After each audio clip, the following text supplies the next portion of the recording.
જૂનાગઢમાં સાંપ્રત education trust અને ભગવાન મહાવીર વિકલાંગ સહાય સમિતિના બંનેના જોઈન્ટ કોલેબોરેશનથી સાંપ્રત એજ્યુકેશન સેન્ટરમાં વિકલાંગોને જે સહાયનું સેન્ટર છે એમાં આજે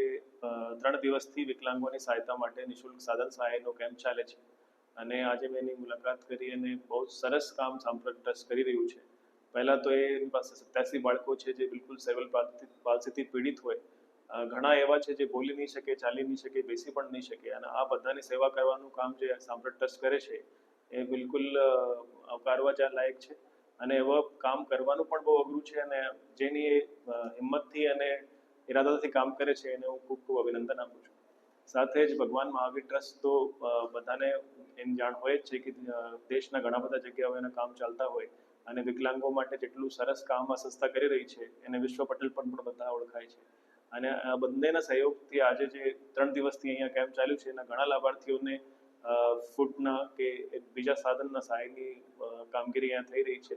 આ બંનેને મારા તરફથી ખૂબ ખૂબ અભિનંદન. જેટલા પણ આવા વિકલાંગ લોકો હોય જેમને સહાય જોઈએ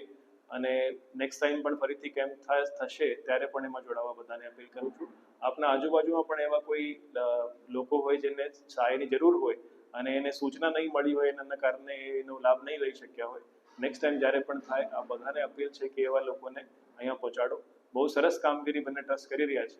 અને આ જ રીતે એ કરતા રહે એવી મારી શુભકામનાઓ. બહુ સરસ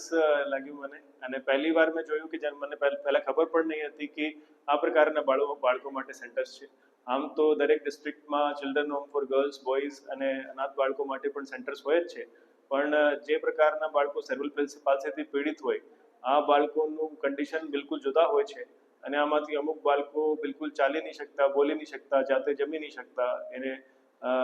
ટોયલેટ પણ જાતે નહીં કરી શકતા. આવા બાળકો માટે કામ કરવાનું બહુ જ અઘરું હોય છે અને એના માટે બહુ સ્પેશિયલ કેર જોઈએ અને આ જે કામગીરી સાંપ્રત ટ્રસ્ટ કરે છે અહીંયા બિલકુલ આવકારવા લાયક છે. એવું સેન્ટર મેં મારા લાઈફમાં પાસ્ટમાં ક્યારેય નથી જોયું